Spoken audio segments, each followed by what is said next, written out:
Whoosh! The heavy curtains were pulled open, and sunlight streamed into the room. The man in the bed pulled the quilt up discontentedly to block the blinding white light. Without my urging, a drowsy voice came from under the quilt. 5 minutes, just 5 more minutes. I sneered inwardly and remained cold-faced. I took out my phone and clicked on Michael's exclusive playlist. The boundless horizon is my love. Only then did the man who was reluctant to get up react and said irritably, "Turn it off." I said 5 minutes, so it's 5 minutes. Why can't you give me a little more trust? I unmovedly tugged at Michael's quilt. I gave it a tug. I tugged again, but it didn't budge. "Michael, Mr. John will also attend today's meeting. Are you sure you want to keep lying in bed?"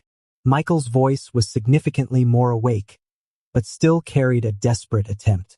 "Then ask for a leave for me. Just say, I'm sick. Sick enough that I can't get out of bed."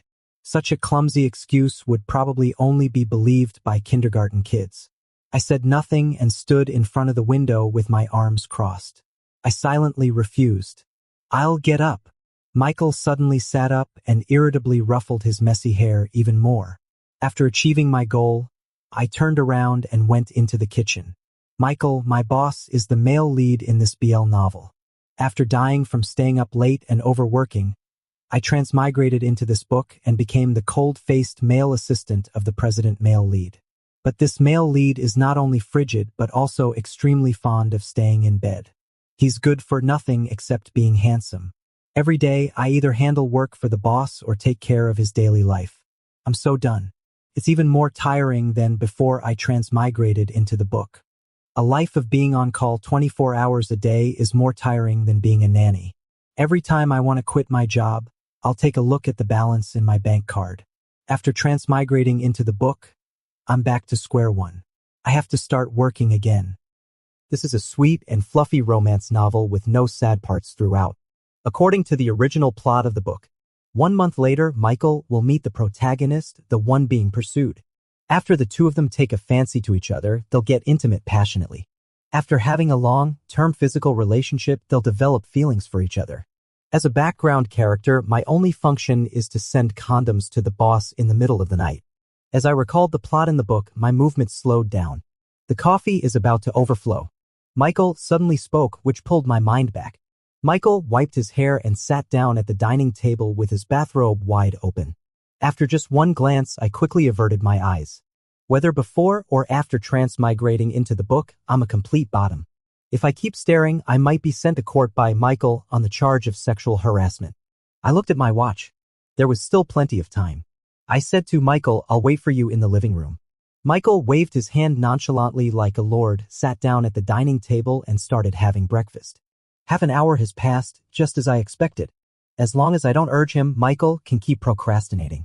Just as I was about to get up to remove the plates, the original owner's cheap boyfriend called. The original owner was extremely humble towards her boyfriend, completely treating him like a son. On the day I transmigrated, the original owner was already dead. After searching through the original owner's memories, I had to admit helplessly that the original owner was angry to death because of a photo of her boyfriend kissing another girl. "Baby, what are you doing?"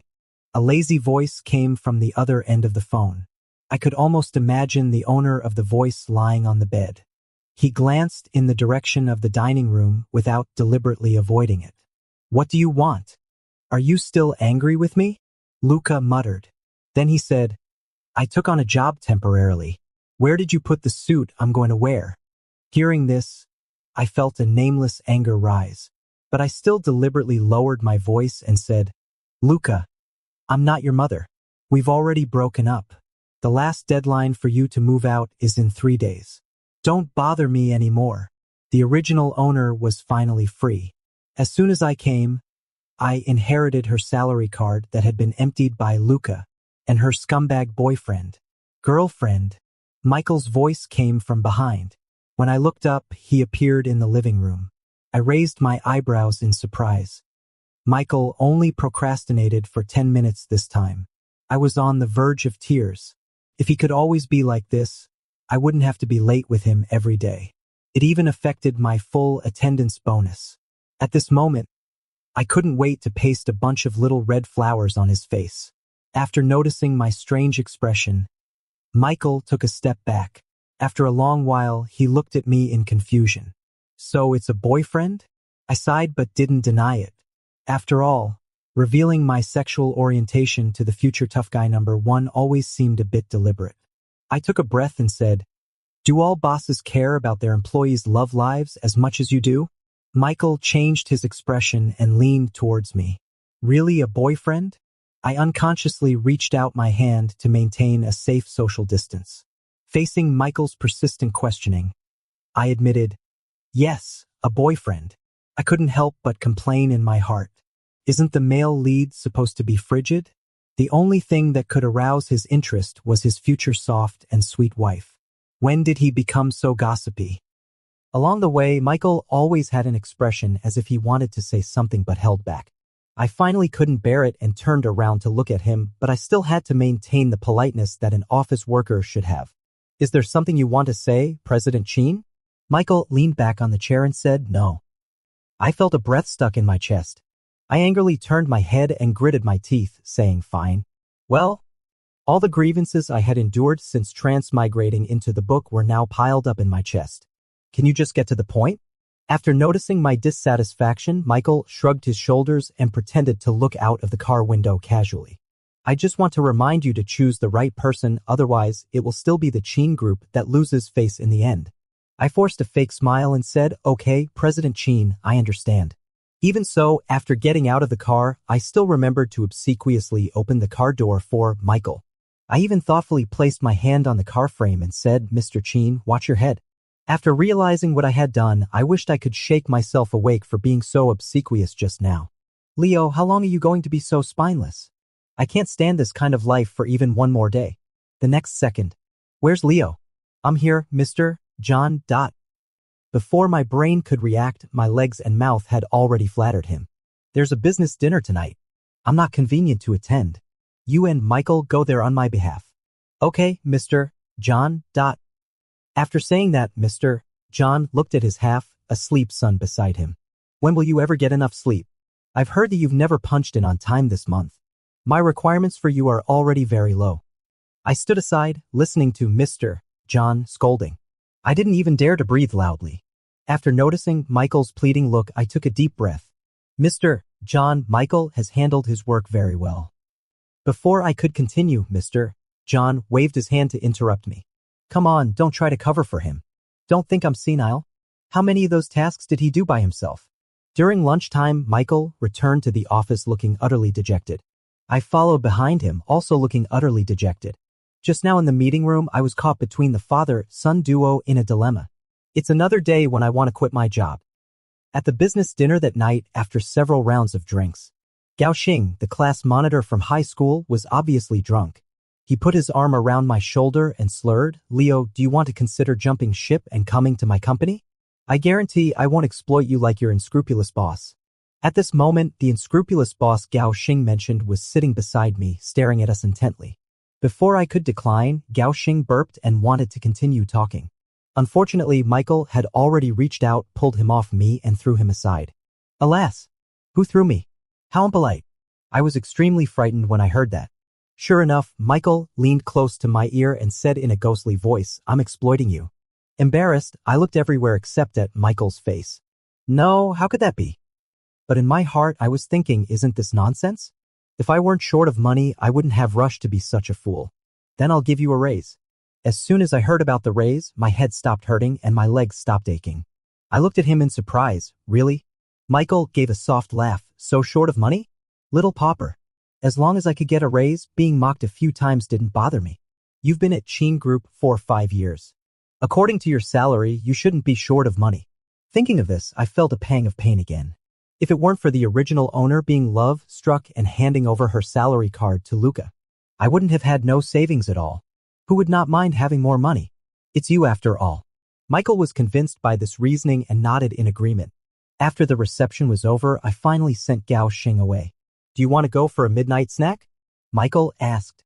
"Sure." I stubbed out the cigarette in my hand. Both of us had drunk alcohol. Fortunately, the destination was very close and there was no problem walking there. Michael and I were walking side by side. Not far away, there was a super car parked. A girl with pink hair and a tall and handsome man got out of the car. The two of them were hugging each other affectionately. I don't know what the man said, but the girl buried her head in his arms and laughed. I frowned slightly and subconsciously thought I was seeing things. But as we got closer, I found that the man the girl was holding on to was none other than the original owner's boyfriend, Luca.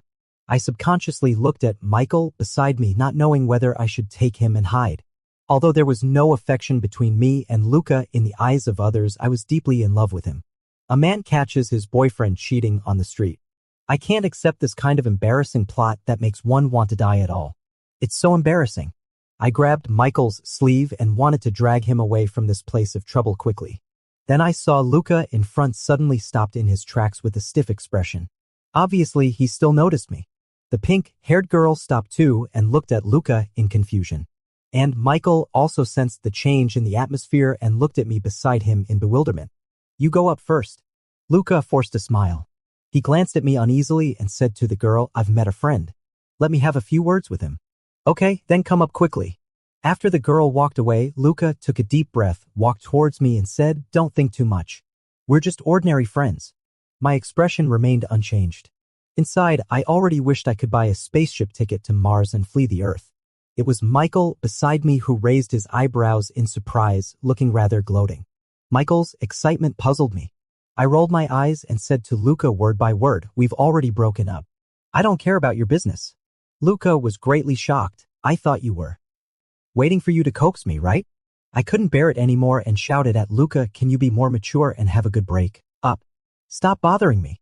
I'm really annoyed every day. I have broken up with you.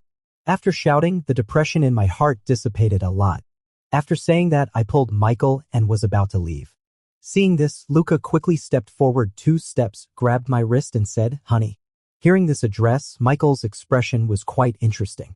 His face darkened again and again, looking as if he had eaten something disgusting. Luca looked at Michael with hostility. You still want to go out with him so late?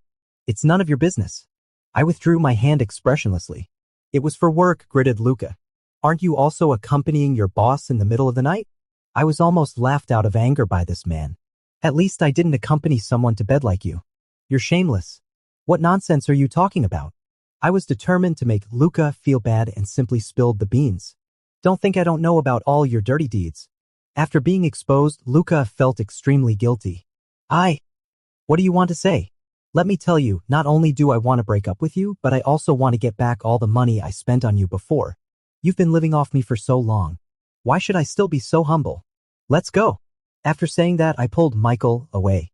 Furious, Michael let me pull him along for a long way before stopping. After regaining my senses, I hurriedly let go of Michael's hand. I was so angry just now that I ignored some details. I turned around without noticing Michael's disappointed look. After a long time, Michael's voice came from behind. Didn't you spend all your money on that guy? I sighed and reluctantly replied with an Michael's voice showed a bit of anxiety. Why are you so love-struck? Looking at the handsome face suddenly getting closer in front of me, I couldn't help but sigh again for my miserable life. Sir, I had no choice. Michael lowered his head. Okay, you don't need to say anymore. Do you want to go for a drink? Let's celebrate getting rid of the scumbag and starting a new life. I looked at the male lead in front of me with a headache. Your character is supposed to be cold-blooded and indifferent to everything. Since I traveled into the book and became his special assistant, Michael's character has never been right.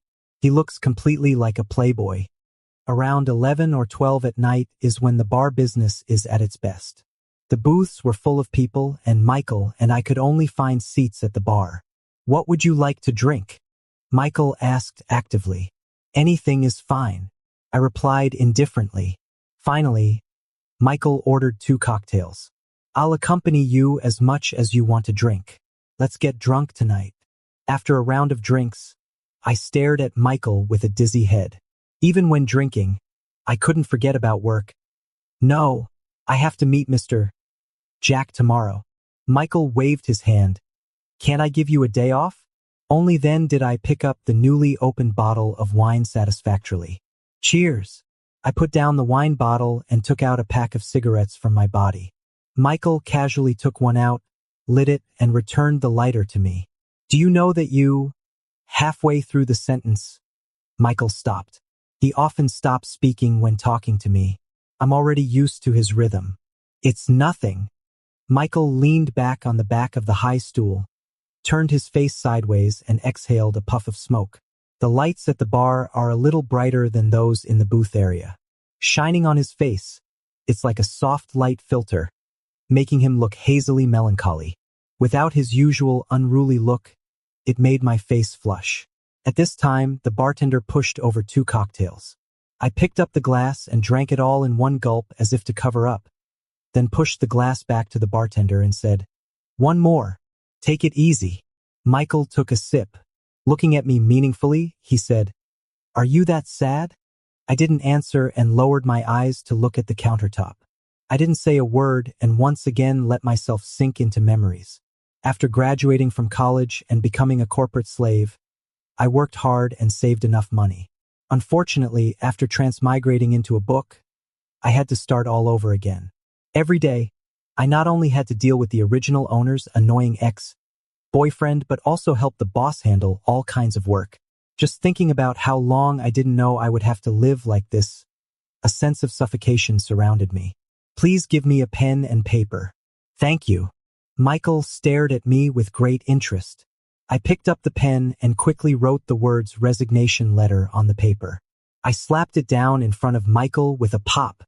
"I'm quitting." Michael's face changed several times. After a long while, he gritted his teeth and said, "Why?" Having drunk some wine, I became bold and unrestrained due to the drunkenness. It's okay that you push all the work onto me.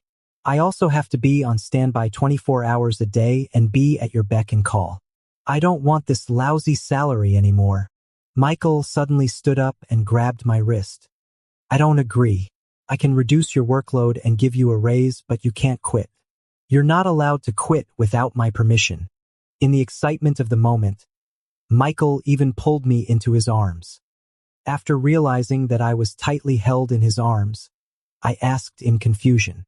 Struggling to leave, I said, "You're still lazing in bed. You'd better just die in bed." Before I could continue, Michael looked down at me with a dark face and coaxed me in a low voice. "Didn't you say you like money? I'll give you money. You just have to be my..." Before he could finish, I suddenly pushed him hard. Michael was pushed staggering and his back hit the edge of the bar. If it weren't for Luca, would I be short of money? I sat back down in a daze and lay my whole body on the table. Only when Michael got closer did he hear my murmur clearly. If he hadn't spent all the money in the original owner's salary card, I wouldn't be broke. Michael was utterly confused and couldn't figure out the relationships among the people involved. And the only thing he could be sure of was about Leo. His assistant not only was deeply in love with that scumbag, but also handed over his salary card. Thinking of this, Michael seemed to envision the sweet past between the two of them. Immediately afterwards, with a displeased look on his face, he slung the person over his shoulder and strode out of the bar under everyone's gaze. Once outside the bar, the cool breeze blew away much of my drunkenness. Realizing my situation, I struggled on Michael's shoulder. "Michael, put me down." Michael complied and bent down to put me down. Only his hand didn't retract and he gently supported me. I was overconfident in myself. The steps in front of me started to blur, and when I stepped on one, I missed it. I lost my balance and fell forward. Michael behind me quickly reached out his arm to hold my waist, and I used his strength to stand up straight, and my back directly hit Michael's chest. Seeing this, I simply gave up struggling. Since both of them were quite drunk and couldn't drive, Michael hailed a taxi on the street and sent me home first. In the corridor, the voice-activated lights came on intermittently because of Michael's muttering. "I'll give you a raise, and I'll act as if what happened tonight never occurred. I'll give you a week's leave and come back to work after a week." Click. As the key turned, the door lock was opened. Leaning against the door frame, I admired Michael's flawless, handsome face. "And then?" I asked in a hushed voice. Michael stared at me as if in a daze. "If not, I'll close the door." He hesitated for a moment and somehow blocked it with his hand. He asked tentatively, "Can I stay at your place tonight?" The implication couldn't be more obvious. Although I wasn't very sober at the moment, I clearly understood what Michael meant by asking this question. Michael wanted to sleep with me. Feeling the increasingly burning gaze on me, I averted my eyes and finally landed on Michael's waist. Immediately, a phrase popped into my mind, a dog like slender waist. Sure. I squinted and smiled, stepping aside. Michael followed me into the room.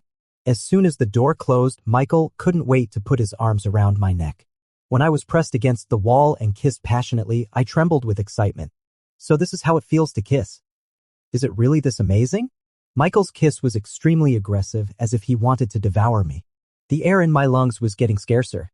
I let out an impatient groan and kept trying to push Michael away. I don't know what stimulated Michael, but I immediately noticed the reaction in certain parts of him.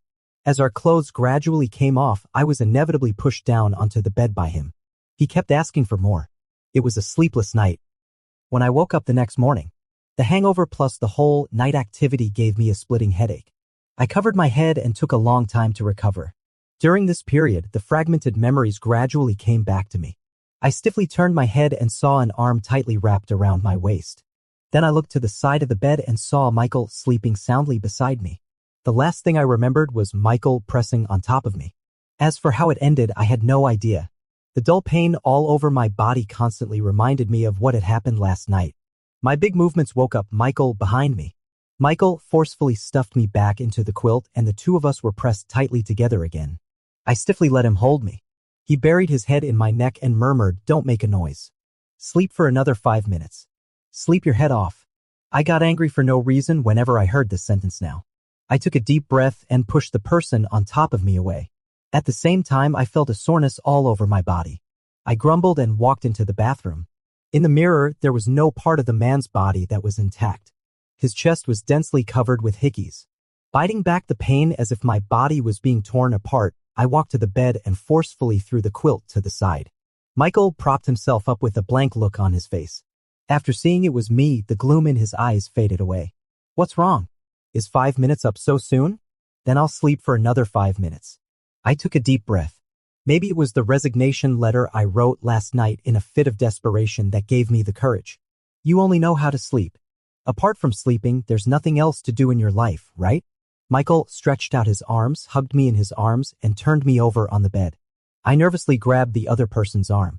I heard the annoying voice behind me, yes. After saying that, he pressed on me again. Early in the morning, I wanted to drive Michael out of the house. When I was dozing off in Michael's arms, I just remembered that he was the male lead of the novel. In the future, there would be a protagonist love interest belonging to him, and I had changed the trajectory of the storyline. I didn't know how many troubles it would involve. It was written in some novels that when the protagonist's relationship was blocked, the world would stop functioning. Thinking of this, I was so scared that I broke out in a cold sweat and widened my eyes. Without even tying my nightgown properly, I dragged Michael out of bed. Seeing that I was really in a hurry, Michael cooperated more. After getting dressed, I pushed him to drive him out. Although I knew it wouldn't be useful, I needed some psychological comfort. "What are you doing? Use me and then throw me away. According to common sense, shouldn't we have some early morning tenderness? Tenderness your head." I pushed Michael. Just as we reached the corridor, the door opened from the outside. The incident was so sudden that I didn't react. Coupled with Michael's tall figure blocking my view, I poked my head out and saw Luca standing at the door angrily. With a bang, the door was slammed shut. Michael turned his head to look at me proudly. "Honey, it seems too late. This situation was really bad, and last night Michael and I had gone too far." Even though I was dressed, there were still many hickeys that couldn't be covered. I was speechless, and Luca looked like he was catching someone in the act and tried to pull me away. Blocked by Michael. "Leo, you've been together with him for a long time, right? I rushed home early in the morning. I even wanted to comfort you. This is how you treat me," I said unhappily with a straight face. "First, we've already broken up. It's my freedom to sleep with whoever I want. Second, I hope you can move out right away and don't let my boyfriend misunderstand." And at this moment, the so-called boyfriend stood up excitedly and pulled me into his arms. "Can't you afford to rent a place?" Stimulated by these words, Luca grabbed his luggage and stormed out of the door. "Leo, I'm waiting for you to beg me." As soon as Luca left, Michael immediately pounced on me and pinned me down on the sofa. "I'll be responsible for you." I scoffed as if I'd heard a big joke. Michael's face changed. He propped himself up and looked at me seriously. "What do you mean? I pushed him away and tightened the belt of my bathrobe. Mr. Chin, I'll submit my resignation letter. Thinking about Michael being like the protagonist in a novel, I finally hardened my heart. You'll also meet your true love in the future. Last night, we were just confused by hormones. Michael stood up angrily. To hell with hormones. Leo, stop making excuses for me. I thought you liked it too. Otherwise, why would you have agreed to let me stay at your place overnight? I looked at him coldly. We're all adults. I don't need to say more. Last night, I just needed a tool to relieve my stress. It just so happened that this person was you. Michael's eyes were red as if he was about to cry at any moment. If Michael had left just 1 second later, I was afraid I wouldn't be able to resist going up to comfort him. Just as I said, I submitted my resignation application on the computer. As expected, it was rejected. Emma from the personnel department even called me directly on my phone. Leo, Mr. John said that we can discuss the salary issue. I caught the keyword and asked in confusion, Mr. John. Did his father also know about what happened between me and Michael? Just thinking about this possibility almost made me faint. I held back my breath and said, Emma, don't try to persuade me anymore. The relationship between me and Michael is no longer suitable for us to work together. On the 3rd day of my arrest, my resignation application still hadn't been approved. When I went downstairs to the supermarket to buy cigarettes, I ran into Assistant Henry. Since he was with Mr. John, I had to brace myself and go up to say hello. Inside the private room, Mr. John sat silently across from me. My hand holding the cigarette trembled a few times. I lowered my head and pretended not to see. I assigned you to be by Michael's side, not for you two. I lowered my head and shrank back like a quail. Mr. John, this was an accident. I swear I won't appear in Michael's sight again in the future. I racked my brains and thought of every possible way. Dad! The door of the private room was pushed open. I instinctively turned my head to look. It was Michael. I hadn't seen him for 3 days, and he was still as glamorous as ever. Looking at the baggy shorts on my legs, I couldn't help but mock myself. Sure enough, I and Michael were not from the same world. Michael walked up to Mr. John in a few steps, deliberately not looking at me. All right, you can go back first. As he said this, he couldn't help but glance in my direction. Seeing this, Mr. John gave Michael a hard slap on the back of the head and said angrily, you good for nothing. Clearly he doesn't take you seriously at all. You're still trying so hard to curry favor. Haven't you made enough jokes these days? Michael withdrew his gaze and stubbornly said, I don't take him seriously either. Who said I like him? It's clearly. Mr. John looked at his useless son in front of him and coldly said, what is it? You don't like him? Then who was the one who came home crying 3 days ago and threw a tantrum and refused to eat? Who was the one who hugged your mom and cried with snot and tears asking why? Michael blushed violently. Dad, you can't talk like this. By this time, I also sensed something was wrong. A normal family objecting to their son being gay shouldn't act like this, right? Before I could figure it out, I heard Mr. John drop another bombshell. You've had a crush on him for a year and got rejected before even confessing. How did I end up with such a useless son like you? I was stunned and couldn't believe my ears. Mr. John gave me a meaningful look. I'd say you deserve to be alone for the rest of your life. Next door, Samuel has even brought his partner home and you're still here embarrassing me. Samuel? The name of the original protagonist in the story? I was getting more and more confused and finally couldn't help but raise my hand and ask. Mr. John, I want to ask, is it the Samuel who grew up with Michael? Is there no one else with the same name? Michael walked up to me with a gloomy face. You know him? You like him? You came to get close to me because of him? Don't even think about it. He already has a partner. Mr. John now had a truly ugly look on his face. Shut up. Idiot. I looked at Michael seriously and my mind was racing. Michael, I think there's a misunderstanding between us. No, it's that I had a misunderstanding about you.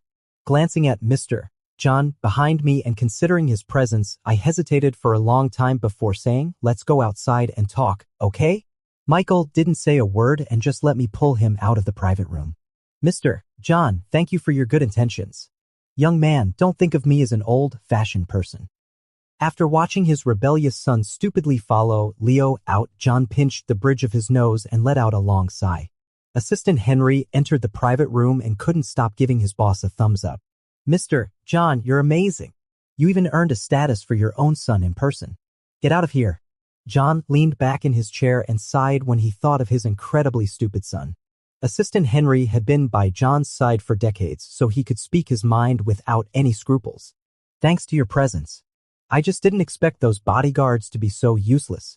They couldn't even stop the young master. John agreed. That boy almost ruined everything. All pride and no substance. If I hadn't reacted quickly, he'd be the one crying tonight. Michael was dragged into the car by me. As soon as I sat in the car, there was a ding sound in my head. Then a mechanical voice rang out. Hello, host. I'm the book crossing system 888. Loading the plot. Plot loaded. Just as I was puzzled, I heard the mechanical voice say excitedly, "You're the most talented person I've ever met. The progress of the strategy has already reached 90%. I asked in confusion, what 90%? Michael beside me was startled. It's the progress of the strategy for the hero's brother, Michael. My mind was in a mess and I took the opportunity to ask my question. Michael is the protagonist top, but the protagonist bottom hasn't appeared and he hasn't fallen in love with the protagonist bottom. Before I could finish my question, I heard the system's voice full of apology. Sorry, host. The energy was unstable during the previous transmission and I lost contact with you. The novel I sent you into was also wrong. It was just a fan fiction. I was shocked again and exclaimed. What did you say? Michael cried and hugged me. I didn't say anything. Don't scare me. The system then said, the protagonist top is Samuel. Michael is just his good brother and has no official partner. In order to give the supporting character a warm future, we sent you to Michael's side. Since that's the case, I won't disturb the two of you. Goodbye. The system logged off in a hurry, not giving me a chance to scold it. I left Michael's embrace and saw the full-eyed worry on his face. I wished I could hug him right away and comfort him well. Damn system. Do you know how many times I've strangled the little sparks of love for Michael? All because of a fan fiction that paired people up. Michael was pulled into my embrace and his hands wrapped around my waist. Wife. Michael tentatively called out. Seeing that I didn't object, he called even more boldly. Wife, you like me, right? Your performance in bed that day can't deceive me. You just like me. I softly replied yes. The big dog in my arms nuzzled around and I let him have his fun, enjoying the long-awaited tenderness. Michael kissed the corner of my mouth again and again, then why? Remembering those annoying things, I reached out to cover his mouth. As expected, Michael showed that aggrieved expression that I couldn't bear again. I sighed. I still couldn't tell him such an outrageous thing. Just the fact of transmigrating into a book would make many people suspicious. I leaned over and exchanged a kiss with Michael. I promise I won't do that again. Let's be together well, okay? Then let's go abroad to get married, okay? I smiled and agreed. Michael was surprisingly easy to comfort. He got up from my embrace and dialed a phone number. Hello? Dad. I'm getting married. Now you don't have to worry about falling behind Samuel's dad. My wife and I will go abroad to get married next month.